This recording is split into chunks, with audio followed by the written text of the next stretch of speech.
All right. Hey, welcome back to the Go for CO community. This is John the Bomb. Building others means business. And look, I get super excited for these days, these opportunities to really meet some of the founders, entrepreneurs, CEOs of companies. This gentleman had an incredible 20-year career that has just been really interesting in the branding awareness space, right? And in the innovative, creative area. So I'm going to read his introduction. This is going to be the first time I do this point blank right out.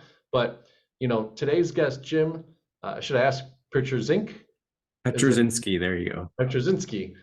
Is the CEO of Soulsight, a brand design agency with 30 years plus of experience in building emotive brands that move. Jim's work spans iconic brands and channels driven by creativity, and deep understanding of human needs.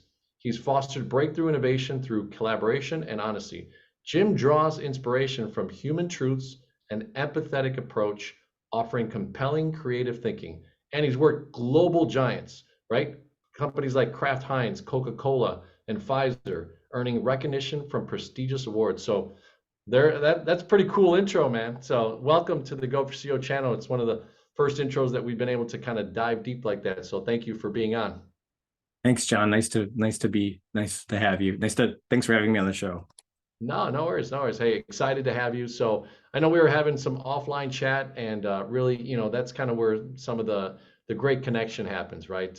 Having CEOs, founders like yourself that go through the ranks of a company, buy out. You're sharing a little bit about buying out partners and old founders, and then creating an opportunity where a PE company came in. So take us through kind of a snapshot of the last 20 years. I know it's probably a lot of stuff in it, but just a quick snapshot and we'll start to develop the conversation from there.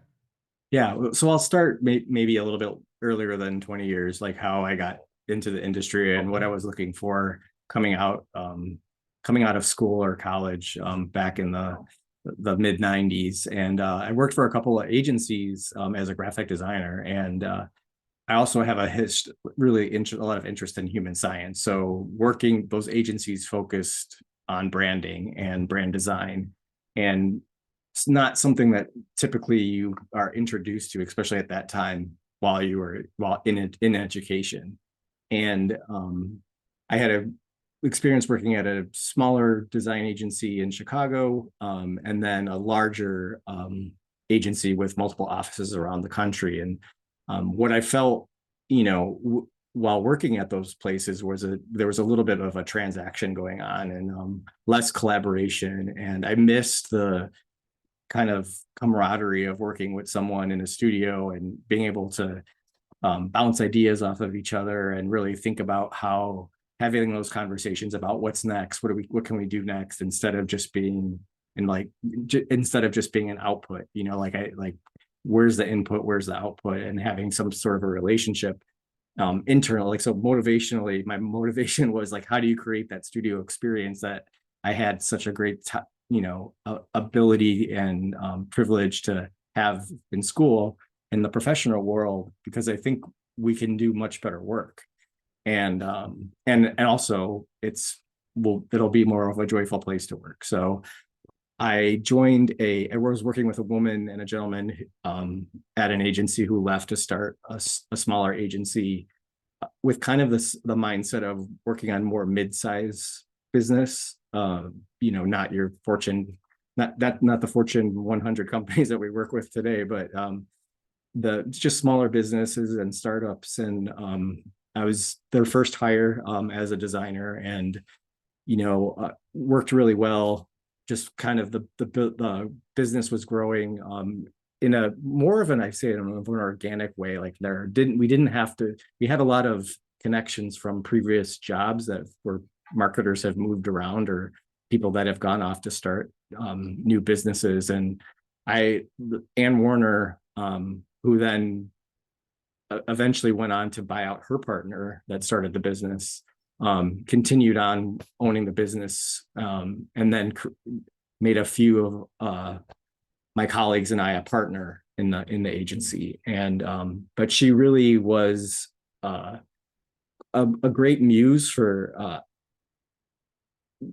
allowing us to like own it, like allowing us, even though I had no equity in the business, making it feel like it was my business, like and understanding how to move forward. So learn, just like learning a lot, and like yet you learn, you try some things don't work, so you pick it up and you try something different. And she decided to retire, and I still loved where we were going, and I thought we were at a point where we could take this up.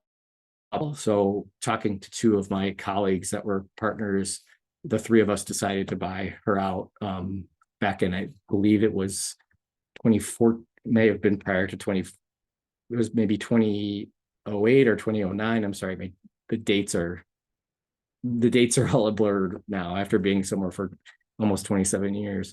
Sure. But so taking the company from her and then repositioning us to go after larger business, and scaling the company from, I think we were about a little less than 20 people at the time to we're a little bit over, we fluctuate between 65 and 70 people today. So growing that business over those years, and owning the business independently,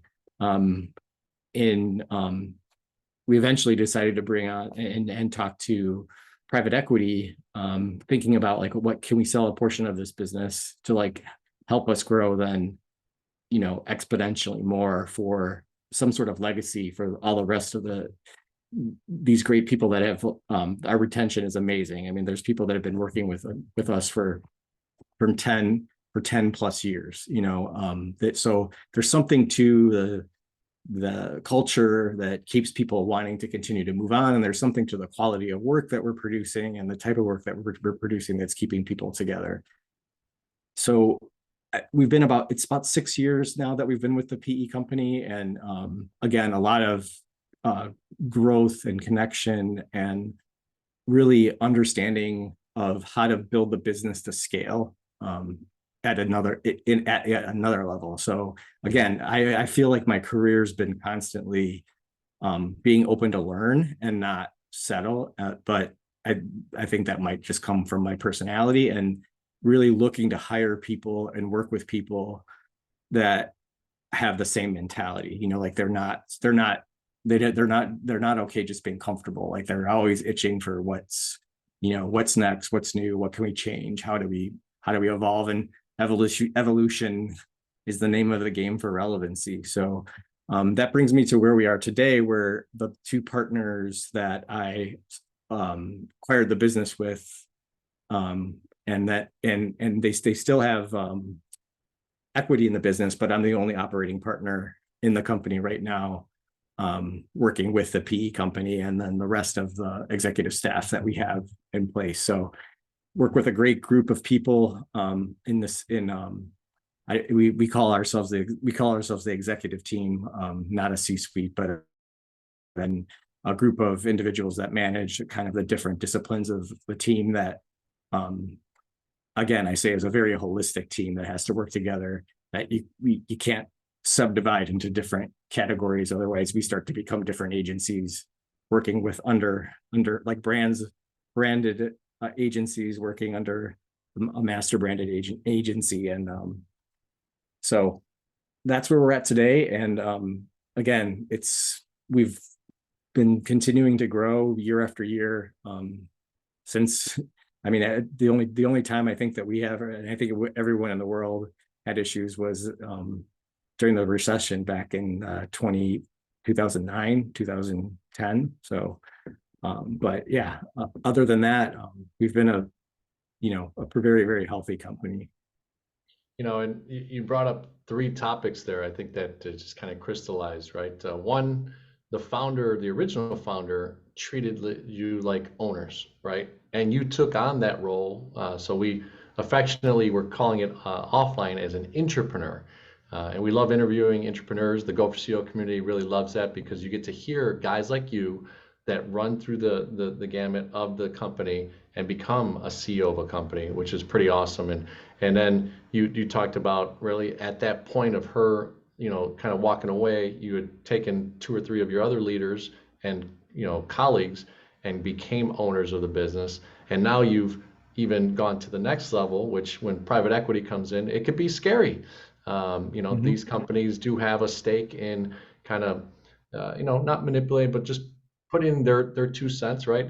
Pretty strong, and being at the board, and looking at things. So it's an evolution that you've gone through, and really, really amazing stuff. So kudos to you, and all the things that you've been able to do, and all the learning too, right? You said a little bit earlier too that you're constantly growing. So I know in the Go for CEO community, we love hearing from CEOs, founders, entrepreneurs, intrapreneurs, because the enemy of greatness is comfort. Right. So Yes. so staying comfortable can be a bad thing, right? But so awesome stuff. So look, Soulsight, let's get into Soulsight. I mean, well, Mhm. you have an incredible branding, really cool approach. I saw the website, and obviously, a 20 plus year run, you really develop different ways of kind of being in the marketplace. I also share with you, my wife's kind of in that space as well, more on the legal side. But when you go to compete in that type of market, what are some of the things that now you can share with the Go for CEO community that have really made it relevant when there's the sense of competition against other brand agencies that maybe are pitching their value add? Yeah, great question. I think it's pretty relevant too, because in the past 6 months, we've really been working on our repositioning in the marketplace and doing an analysis to make sure that we truly are differentiating and providing something different by working with a consultant and then working with a team to understand like really what at our core, what really makes us different. And a lot of it actually comes back to human truth. So Mhm. we use a positioning statement that says we build emotive brands, and that Mhm. means moving people, moving product, and moving culture. There's an intersection that happens between like human truth, so that the things that we want, the things that we need, um, and our subconscious that and our emotions that help us, that are really making the decisions for us that we don't even really realize. So as we continue to move forward, that empathy piece that you spoke about earlier got brought back into like how do we really think about our business and empathy in different ways. It's empathy about the culture or the target, or I don't like to use the word consumer, but the people that we're trying to build brands to be part of their lives and make those brands relevant with those people. But also, what does that mean with our partner relationships and clients? They are we want them to be clients, and we want them to be an extension of our team, and we want to be an extension of their team, so, Mhm. which is something that we talk about. We're not the agency that's going to come in and tell you this is the answer. Like we're the agency that wants to work with the team to help develop, because there's a whole wealth of knowledge in some of these brands that have been around for 100 years that really we have to take really what's the right we really have to take care of understanding, you Mhm. know um the iconicness, but yet the longevity that they've had. There's something there that needs to be harnessed and protected, so that we do justice to what those brands have done for people over the 100 plus years or 50 plus years that they've been around. um that empathy piece also trickles into our culture. So when you're working with anyone on our team, there's a really drive to understand like the ways of working and the ways of operating. There's not, everyone says that, leave your ego at the door. The truth is that's really a hard thing to do. Mhm. Everyone has an ego that we're working towards, but working, it's something that we really emphasize, and not afraid to call people out on it. So it's and people find themselves calling themselves out on, oh, my ego got my way. I think that this is, I think I'm hoping to have a different discussion about how things are working or looking. So it's the education of just really understanding that vulnerable, being vulnerable, and humility go a long way for creating better creative, but also greater partnerships. So with our clients, we've had Molson Coors, for example, has been a client of ours for 20 plus years. And I think in our world, that's like unbelievable. Like, how is that even possible? Like there's been 4 different CMOs in that time frame. And a lot of our business, a lot of the relationships, I mean, I've had relationships with people that have moved to 3 or 4 different companies that kind of just bring us along the journey with them. And what's exciting is like from that, again, that human to human connection. Yeah, we're working on brands, but this is not the madman approach to like trick people into buying something, but like what can we do together to grow our, how do we grow and foster relationships, but also grow and foster these brands that are part of our culture.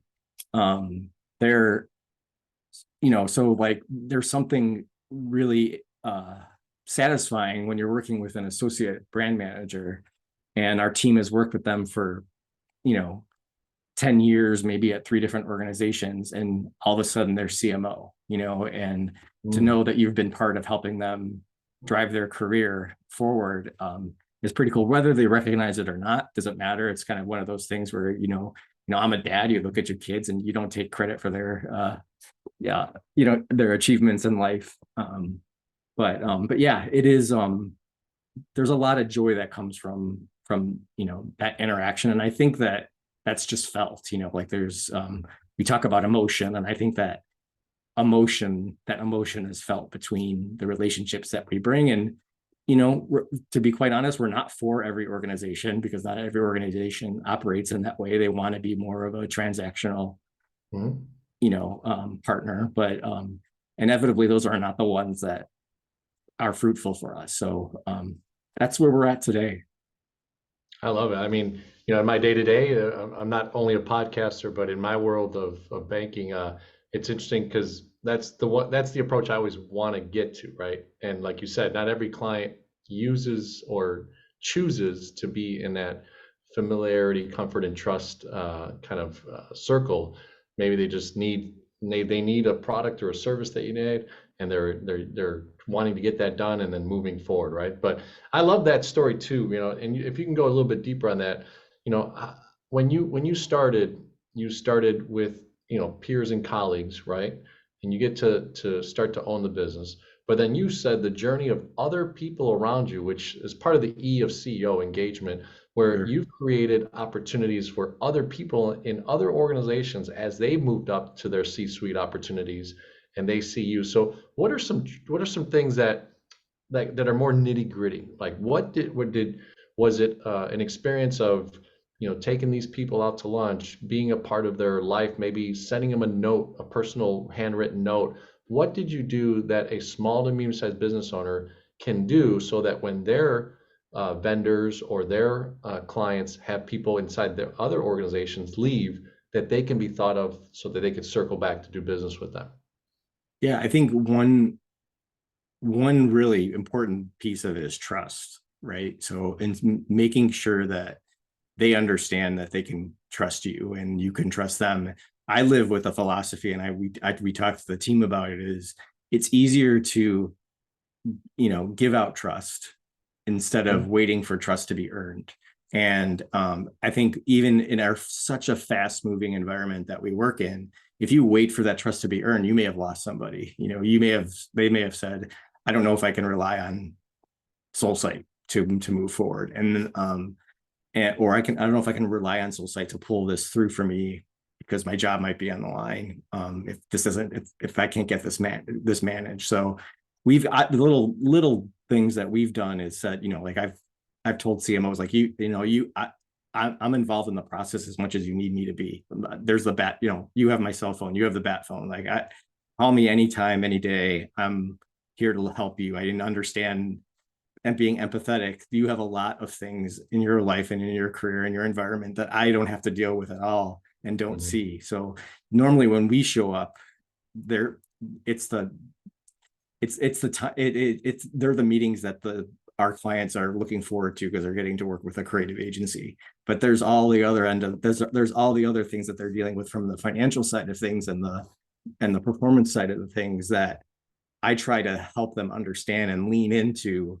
I care about your business. I care about understanding what you need for your business. And one thing that our team does too is like constantly leaning in to understand, asking those why questions. So like not just taking a brief and working on what we need to do with the brand, but like thinking about how does this brand not, how is this brand going to grow, just not on its own organically, but how is it going to, where does it fit in the ecosystem of the entire Mm. corporation or the business that you're working with, and how does that affect it?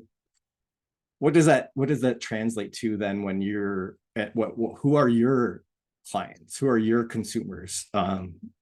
Whether it's the sales team, whether it's the retailer, it could be a distributor, like what do you need from us to be armed and be prepared to be able to go out there and win? It's like that win-win scenario mindset kind of trickles into trickles into how we've used just little like human, yeah, like human things. And I I like to know about people's families. Some people are more private than others, both internally and externally. I think it's just we have much more in common than we have different from anyone in any other human being in the world. And I think when you can make some of those connections, and I have a weird ability to remember, like, personal things or things about people's lives, more so than sometimes the projects we're working on. So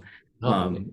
there's oftentimes clients will say to me, how the hell did you remember that? I had, a 3-year-old. How did you remember that I took a vacation 2 years ago to Scotland? And I'm like, I don't know. I just happen to remember those things. That's So awesome. it's just the human piece of it, I think, for me too. And it's not, um, it really just comes out of like really just enjoying, like, I think you said it, like, I enjoy talking and learning from other people, and I love hearing stories. It's what we do as like what we're doing with a branding agency. We're telling stories for a brand too. So Yeah, as human beings, we that's our best mode of communication is stories, right? And those who tell a story, can share or quote unquote sell better than others because they're not just throwing facts, right? And something as a human being, right? We're catching. I have a great mentor of mine who says things are caught, not taught, right? And when great. you catch it in a story, you're like, you feel emotional, you feel connected, right? And that's part of what you do on a daily basis in your team, right? So, it made me think of what's called benchmarking, right? A lot of times when I work with clients, say you try to go into an industry, do some benchmarking so that they can feel like, hey, a little bit about kind of their competition, all those types of things. So as you've grown your clientele, what are some KPIs that you use that either benchmark, or do you guys do some initial? Give us a little bit of, like, I guess, the client journey when you think about, and I know you've gone to Fortune 100 to smaller, so you have an experience of multiple. Does it change when it's bigger companies? Does it stay the same, or do you guys stay tried and true in your system, in your process? I would say it changes in the way that we're flexible, but I think at the core of the methodology or mindset is always the same. So I think whether it's a smaller startup company or, a company that's been around for 200 years or 100 years, it's not, at the core of what we're working on is, again, I'm going back to the human experience and like working with those human relationships, and being on the creative side of that, being able to see something and help people catch things that they wouldn't normally be looking for. I think when you talk about KPIs, it's because part of our brand and what we do is we think of the brand as being at the center of all of execution. So when you talk about creative execution, you might work on packaging, you might be working on what that brand positioning is, and how does that brand get started? What is the pipeline look like? And then what are all the creative touch points that make sense for this brand to express itself? Mm. And that model works and can be flexible depending on the needs and sort of the budget or the infrastructure of the clients that we're working with, or where and how certain things make sense. I think we're less about stunt marketing to create awareness or like quick uh, quick connections, but more long. I often say like branding is a marathon. It's not a sprint. Like you have to really think about what's like where things are going to be going 5 to 10 years from now, and also what's currently happening in our environment. So it's not. Sometimes we see stunt marketing every day. In terms of like and wonder if this is this real or is this not real, or is this intentional, is this not intentional? And I think that's not the business that we're in. I think it, and that correlates back to like when you're in a relationship, you're really working on a relationship. You're not working on just dating someone to like take to the prom. Like it's about really really focusing on building relationships. And like I said, it's not for everybody. Some people like that. I would think that most people would like to be able that they can feel trust going to a trusted partner over and over again to help them, and that partner is continuing to evolve and change and grow and learn, so that it doesn't become, you said the word, like comfortable, like that we're always continuing to push the boundaries. I think so the KPIs that we use too is like so client retention is like a big one that we look at for ours, because it's hard to measure like the brand touches advertising, or it touches digital, or it touches all these different places. So it's hard to understand like where, when you see a brand grow, all of that works together. So the part that we play is mixed in with other agencies that are also working on different parts and pieces of the brand. So we do look at like how has the brand gained more share. That's a good way to think about it, because you can look at growth in the category, or something brought new to the category, and like where and how is that moving, aware, like is there more awareness to like where things were before. So from a business side and a brand side, looking at it that way. And then I think the other KPIs kind of translate to, just again going back to that piece of the relationship of how we build, is what's our staff tenure like. Like what is, when we do a cultural survey, what is important to them, and understanding on how we need to shift or evolve our way of communicating and thinking. It's always in a constant state of change. Like there's it's never, and it, for some people that could be frustrating, right? But you have to really kind of accept the fact that change is constant. And so when we look at the retention as a KPI, it really kind of shows up in our performance. So like the longer that we have people that are embedded into like our belief system, and I don't want to make it sound like we're a cult by any means, but like the more that because really anyone that joins our team, or any client that we engage with, changes the dynamic of the kind of the relationship or the unit. And hopefully they're, as you said before, entrepreneurs they're really thinking about like, how do I help establish change, and how do I build, and what's good for me is good for the whole. So KPIs are really difficult, like for us to measure from a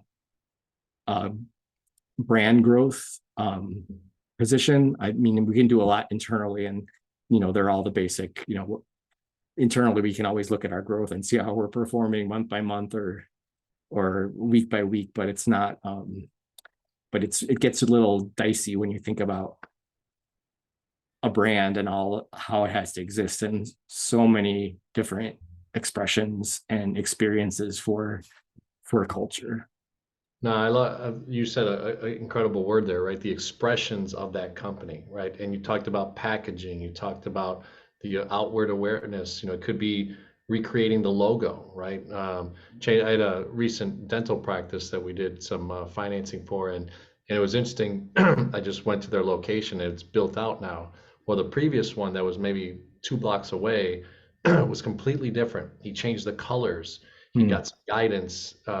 It feels interestingly comfortable to go to his practice because of just even the lettering and the different waves that are in the lettering. It's really neat. So you work in such a dynamic environment. Now we went down the road of KPI and kind of seen where the client side of things, but a lot of, clients and a lot of people that I talk to that are CEOs, founders, entrepreneurs, are struggling with staffing, right? And Mhm. really good people that they retain. And you've dropped it a couple times. I've heard you. I'm John the Bomb, but you've dropped some bombs of how you've kept people 10, 15, 20 years. So I'd love to just go down that path. What are you doing compared to maybe some of the industries out there that are seeing that kind of flight, scenario where they're not sticking around or you're not attracting? Sounds like you're attracting, you're keeping, and you're engaging your employees within. So tell us a little bit about kind of how you put that together. Well, a lot of it's been learned by making mistakes, but there Mm, are, I think giving people the opportunity to be accountable for things, and like really letting them be accountable, and stepping aside and saying it's okay to make a mistake, like it's okay, don't, like it's okay to make a mistake, and you're not going to be persecuted for it. I mean, obviously, if it's something like morally bad, or there, that's a different story, but I'm just talking about mistakes in how something might have been managed, or some in ways that things that might have been produced, but giving people the ability to say like, hey, like we need you to like be accountable for what's going on, for what you're doing. um you're and actually too, like the gratitude piece of like continuing to let people know that you're grateful and you recognize what they're doing mm, for the company. I mean, I think a lot of times for me, I could be in work mode and have my blinders on a lot of the time and forget to take a second to say thank you to someone who, you know, stayed up half the night getting a presentation ready, that I wasn't aware of until like 2 days later. So it's like I have to be consciously reaching out and understanding what people are doing and who's contributing, who's not contributing. There's a we implemented what's called the Star Award, that we mm, highlight 2 stars every month, and they're nominated by peers, so they're not nominated from the executive team. It's coming from their peers, and we talk about how what they've done reflect back to our core values, and then how those core values impact what they've done with the output of the business, or what they've done with the service of the business. And then at the end of the year, we choose 3 outstanding, you know, from that group of stars, that 24 stars through the year, who are the 3 people who really have come out and shine. And it's amazing to me when you give those awards to those people, they're the people that feel the most surprised that they're getting the award, right? Like they're like, oh my gosh, I didn't even really realize that people are recognizing what I'm doing. So I think it gives people that notion of like, you know, gratitude is the attitude that we need to have in order to like keep each other lifted up, especially in the creative. I mean, like it can be I've mentioned this to many people before, but our designers, our strategists, our accounting, they put a piece of themselves into that work mm, that is it's personal, like it does may not seem like, because it's business, but it's still personal, and it's personal to them. They're providing for their livelihoods, and they're thinking about what they want to feel like that they're meaningful to the organization, and that they're making a difference. I think that that's something that I learned from my experience and the privilege that I had of being part of this organization for so long. And when I was young, is working for someone that's saying to me constantly, like, you're making a difference in this business and you're growing the business. And I can't tell you how meaningful that is to me, as not only a business owner but as a person, like. mm, So again, it might sound soft, but those like soft skills, um if they're not nurtured, we just become transactional again. And then it doesn't matter, like we could be McDonald's or Burger King, like it's not, we have to set ourselves up as, I'm not saying those organizations are bad, I'm talking about in terms of like, and the analogy is not that they're bad, transactional, but I'm talking about like, we're not a drive-through, it's not, we're not yeah. here to just like take an order and run. So But yeah, so it is that human factor that becomes really important to like nurture. I love it. I think, you said it so well when you're putting in the time and Gopher CEO community, if you picked up on the nugget of the two-star award, there's 60 something employees, right? Two people are winning it. It also creates some competition, right? I mean, in January, you're going to have 2 stars in 2024, but maybe the other 60 something people didn't get it. And they're like, oh, I want to get that star award. Or maybe last year they didn't make it to the top three MVPs, but they want to pursue that. And that's, as much as, our society sometimes has drawn back from that competition, it also seems to be a great ingredient that you leave in your culture to allow people to strive to get there, right? And where I'm at on my day to day, we call it the heart of the bank that I'm at, and it's multiple winners. We've got hundreds of thousands of employees, but it's interesting because when that list comes out, man, we're all look in my mind because it's done by a peer actually, that you nominate someone. And Yeah. one of the people on my team that she's in Minnesota, I got to learn about her story. She told me she's handicapped and she's it's called relationships service specialist. And but when she told me her story, I was so touched by it. It made me think of this recognition tool that we have. And now we put her on that, and she had never had it before from some of the colleagues that she's worked with before. So it was really cool just to kind of see that sense. And I actually met this week with another gentleman that she kind of shares teams. So she's on this gentleman's team, this other relationship manager.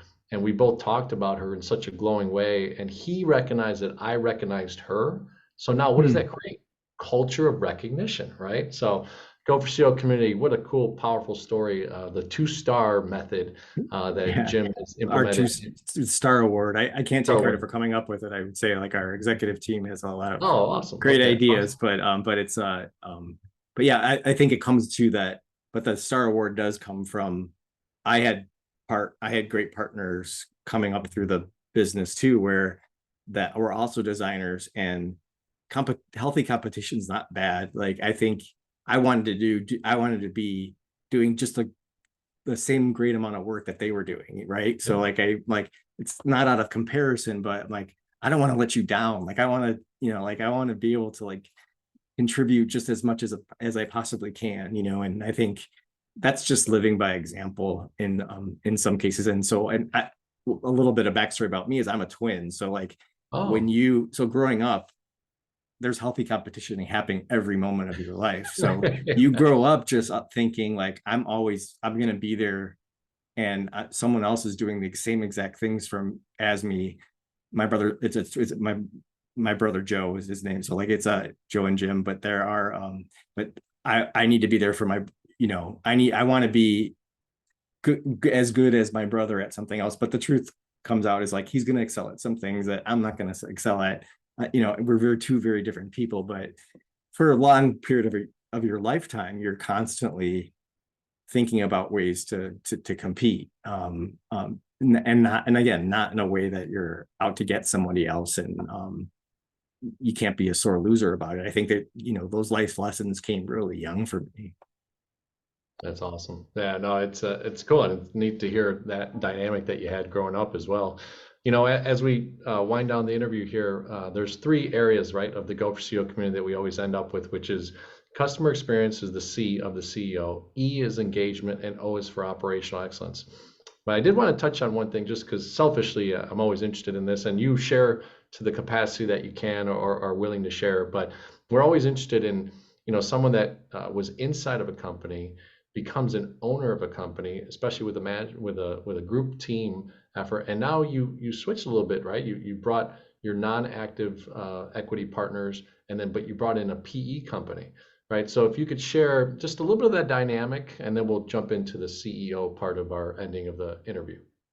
Yeah, so great. The dynamic of the experience with the private equity company, I think, you know, I don't, I don't know if I necessarily believe in luck, but are fortunate to have found someone who was also more of a startup, family mentality of private equity company, and has a lot of care and understanding about growth. And these gentlemen have worked together at other locations, at other businesses for multiple years. So again, there's a lot of retention in their relationships with each other and understanding where their strengths are.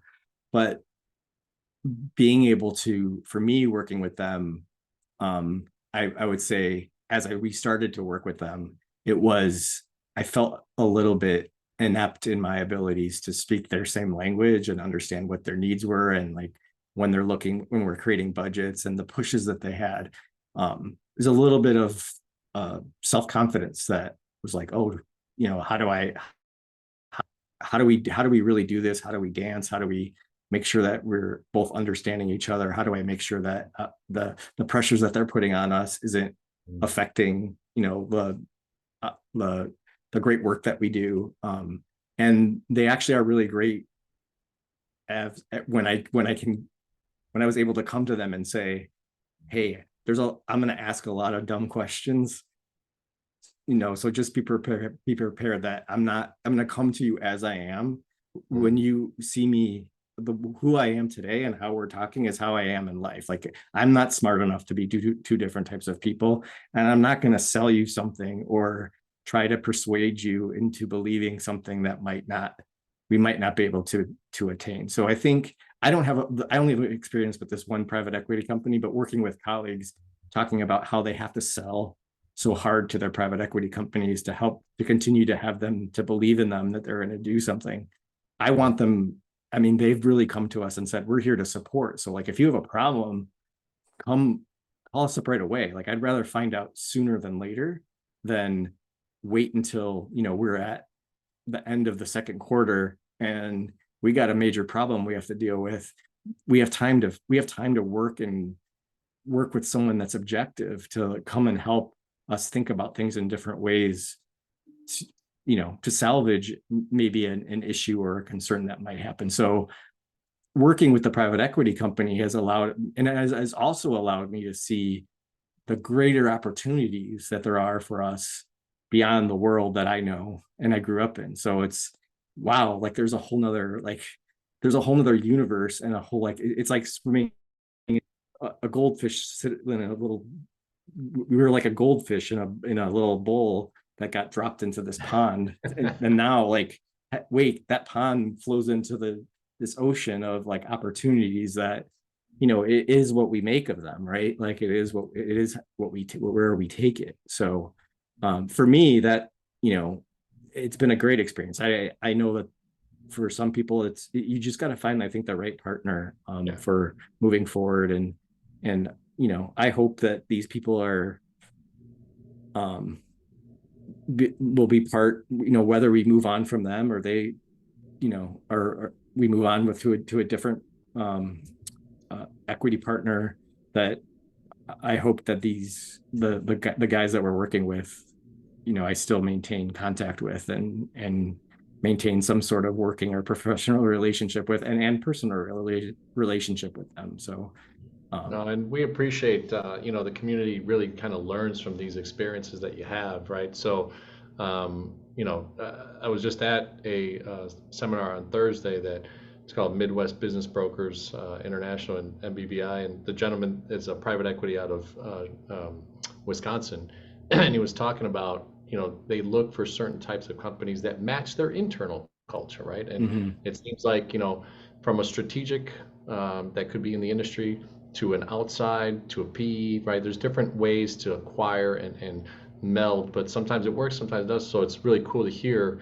that you've been able to spread your wings now, even with some of the flight that they can give you, as you said, swimming in from the boat to the river to the ocean. Yeah. So, yeah. I mean, that's the way I think about it. I mean, some people can see the the PE company as like big brother, always kind of like looking after you, or but it's not, if you think about it that way, you're kind of hindering and working in this environment where you're constantly in panic or scared about what's going to happen the next week. I think you have to live your life, and it's hard because there's a lot of negativity in the world, but think about things like what a positive mindset, And if things do happen that are unfortunate, just have, faith. The hope is not a strategy, but like have hope that, Yeah. things ultimately always get better. It might not get better as quickly as we want it to, but it's going to get better. Well, I mean, even talking about you took some chips off the table, right? Which is a strategic move. Yeah. I was just with a client earlier last week, and they're thinking 3 to 5 years from now, which is kind of what you should be thinking when you're thinking of an Mm-hmm. exit. But you were strategic. You took some chips off the table. You still have a great partnership. You have a great, resource in the P.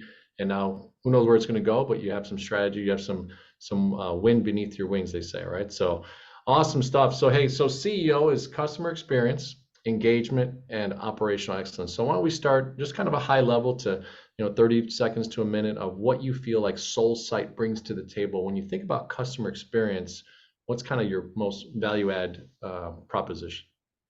I think approachability is our customer experience, like approachability and care. I would say, like, just from you know the top answer. We're here.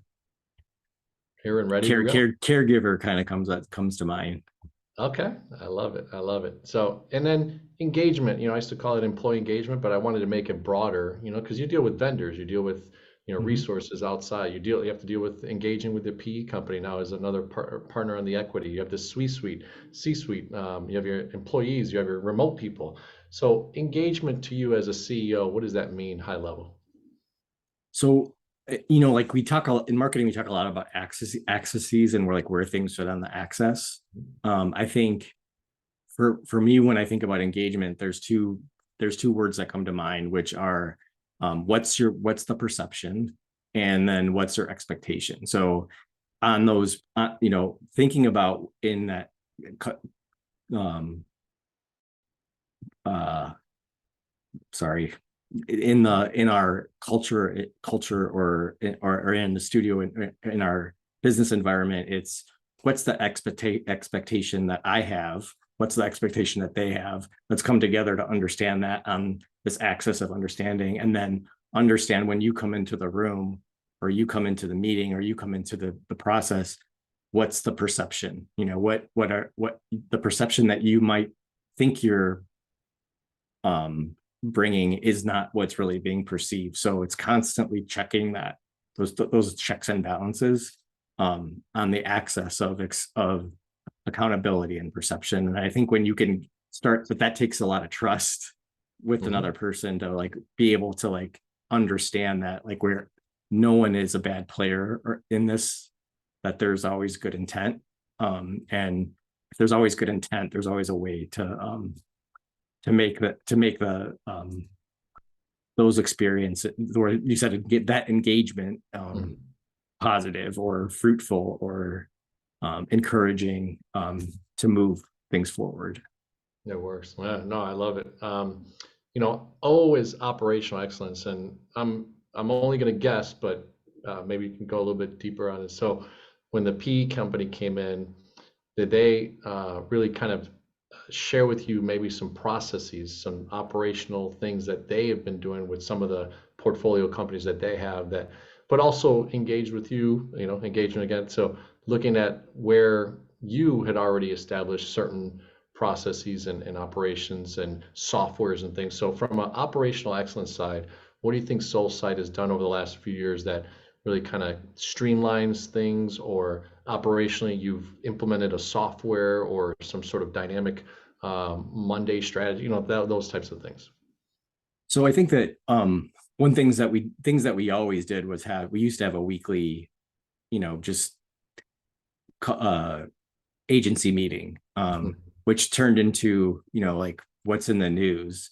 And I think, having the private equity company come in and like kind of look and see what we're doing, those need to have a little bit more meat, and transparency was, we needed to become more transparent. I think being transparent so people understand why we're talking about the decisions we're making, or why we're going in a different way, Mm. that has really helped empower, like we talked about, empowering people to feel like it's their business too, by being transparent about what's going on with the budget, where we're tracking, where we're going.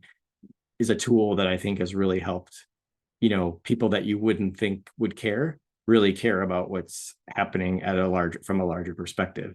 I think Mm. also, one thing that a tool that we've initiated in the last couple of years is building a really strong pipeline, when we're talking about business development. And I think we were lucky enough to rely on a lot of organic, relationships and referrals, but really building a pipeline and documenting something. I always said before that the tool that I use, like, write something down and it will happen. So, Mm. recording and writing something down so that if you forget, you've written it. And it's also like a memory thing too, right? Like, I am the type of person, like, if I want to really remember something, I have to write it or I have to take notes on it to get there. That's been really successful in how we move forward. And the last thing we talked about earlier was, from a qualitative perspective, I think with the quality perspective that we bring from culture and human science and relationships and the psychology of all of that to business, is not really how the PE always looks at things, right? They're looking at it from more of a data-centric point of view. So I think that we've been able to bring some of that in, knowledge to with the PE company and with our team, but then the other side of the brain, so the left and right side working together, to understand, like, from a financial, responsibility, piece, and understanding data, the qual and quant of the data coming together, really does enrich and make us, take a lot of risk out of the business and allow us to, like, kind of see things a little bit more forward for planning purposes. And I mean, that just benefits everyone, right? Like the awareness and, the understanding. So, and it's always a work in progress, right? It's like, how much do we share? What do we like internally? Like, how much do we share? What do we share? What is we're not sharing this to burden anyone with things, but just to understand for their own growth, and also for, like, again, another win-win scenario, like what and what we know, kind of, if you know where we're going and what we want and what our goals are, it's easier than working in a vacuum, from project to project. And like I said, the data piece of, like, having a CFO come to us, and, he comes from WPP. His name's Gavin Cubes, and, Gavin he actually lives out in your neck of the woods. Gavin has that experience in working with a number of different creative agencies under WPP. And then that knowledge that he has is just so unique, because CFO to CFO, depending on the industry that you're in, is very different. And he kind of takes that risk, financial risk, perspective into, like, even helping and managing a lot of our operation stuff too. So, that's been exciting. So, like, we still are the other members of our executive team, Laura, Justin, Whitney, Melissa, I'm probably forgetting somebody, but they are all, like, we could not do what we do without their drive and their passion for what we're doing, and their real connection to, like, the people. Yeah, I'm admiring the subtle way, the way that you speak, of kind of the intentionality of how you drop, the what you built, right? It feels through your speaking, and I hope that Go for CEO community, you're understanding that there's different dynamics, different types of people, different ways that they express. I use my hands a lot, but it's really interesting to see kind of where someone who's grown inside of a company now, then also the way you just expressed your fellow colleagues at the executive suite, is really interesting. And I'm sure we could talk another hour just even on that great team that you put together.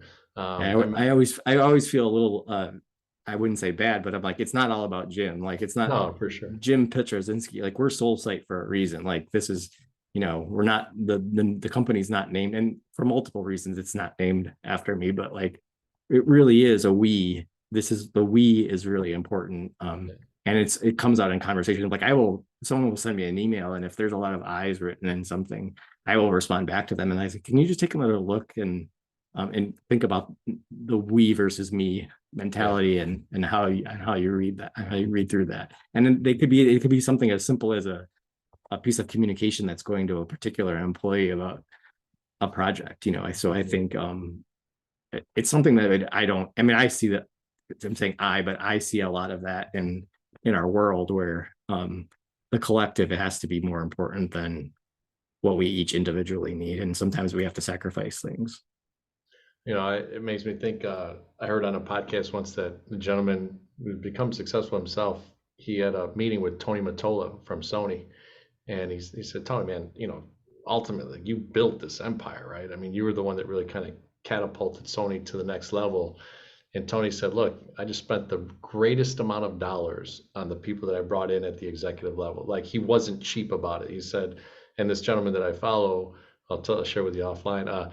It's interesting. That's kind of what he's trying to do. Is he's built a media company now where he's looking for those C-suite executive level, but he's going to overspend with the right person, right? And that's kind of what Tony had taught him. He had a relationship with Tony Mottola. So, no, awesome stuff, Jim. Thank you so much for joining the Go for CEO community. Looking forward to posting this on all our social media outlets and having you share. And we'll be clipping it. We've got a new little AI tool that's able to clip these things and do shorts. So you'll be scattered around the internet. So super excited to have Soulsight. Now, how can people reach you? I know that you have a kind of an open door, open mobile. You share the communication tools that you'd like, and hopefully if somebody sees this and they want to engage with Soulsight, would love to be able to have them reach you or reach your company directly. Yeah, the easiest way to reach us is our website, soulsight.com. There's a little contact us button. I receive those info emails and they go to our executive team. So if you're interested in reaching out, please, and if you have a question, doesn't have to be for a project or a potential assignment. Happy to have a conversation and network with anyone who's interested. Awesome stuff. So hey, Go for CEO community, if you're new to the channel and you just enjoyed this message, right, this interview, this powerful story about someone that's was inside of a company working, having creativity, having flexibility, becoming an entrepreneur, and now is the full-fledged entrepreneur, along with now the dynamics of PE companies, smaller equity partners, all that type of stuff, and an incredible executive team. Smash the like button for me. Become a subscriber. We're trying to grow this channel and be able to share really cool stories of local CEOs, founders, entrepreneurs, and entrepreneurs, right? That may not be the biggest names in the marketplace, but it's real people impacting, the community. I know he didn't share this, but he's been in his community with his family for over 20 something years, in the upper north side of Illinois, and what an impact Jim has made in his community. So thanks, Jim, so much for being a part of the Go for CEO conversation here. Thanks, John.